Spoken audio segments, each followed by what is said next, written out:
La commune déléguée de Sénaux sera-t-elle un des points névralgiques du futur tramway du Grand Annecy? C'est en tout cas une des préconisations du cabinet d'études Sistra, dont les résultats ont été présentés ce vendredi après-midi par les élus du Grand Annecy. L'avenue d'Aix-les-Bains, le quartier de Champfleury au centre-ville ou encore l'avenue des Trois Fontaines apparaissent aujourd'hui comme les solutions les plus intéressantes pour héberger les lignes des futurs tramways qui auraient comme point central la gare d'Annecy. Toujours selon Sistra, les itinéraires d'Églésin, de Pringy par l'avenue de France ou l'avenue de la Plaine seraient moins opportuns, comme le choix de faire passer le tramway par la rive ouest ou par Épagny. La possibilité de revoir un tramway circuler dans la préfecture de Haute-Savoie est donc devenue bel et bien réelle. Pour la baisse des gaz à effet de serre, nous sommes contraints aujourd'hui de faire en sorte que nos comportements changent et qu'on donne, nous élus, la capacité justement à transformer ces comportements. Donc, ce qui veut dire que pour baisser ces gaz à effet de serre, on a 50% de baisse de gaz à effet de serre à obtenir en 9 ans.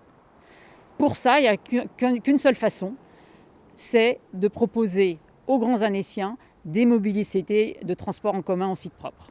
Plus généralement, le Grand Annecy souhaite une refonte au sens large des mobilités et des transports à l'intérieur et aux abords de l'agglomération. Et l'idée étant de pouvoir proposer aux 210 000 habitants un schéma en étoile qui permettrait de fluidifier les 590 000 déplacements quotidiens.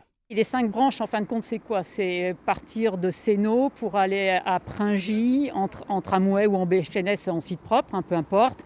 C'est de repartir de Pringy pour aller au centre d'Annecy, c'est d'aller au Glésin, notamment pour les actifs ou les étudiants. C'est de prendre la rive ouest, de pouvoir enfin avoir un transport en commun performant pour ne plus aller à la plage en voiture, pour faire en sorte que les riverains de la rive ouest puissent aller de manière plus facile au centre-ville d'Annecy sans prendre leur voiture. Les élus du Grand Annecy l'ont rappelé ce vendredi, rien n'est encore lancé ni signé. Les conclusions des études préopérationnelles du cabinet Sistra servent avant tout à établir une véritable ligne conductrice pour la suite. Le supplément d'âme viendra par les choix politiques, par le dialogue, par les discussions et aussi avec les objectifs que l'on doit tenir pour notre PCAET, le plan climat, air et énergie des territoires. Donc il y a tout ça qui doit être mis en scène.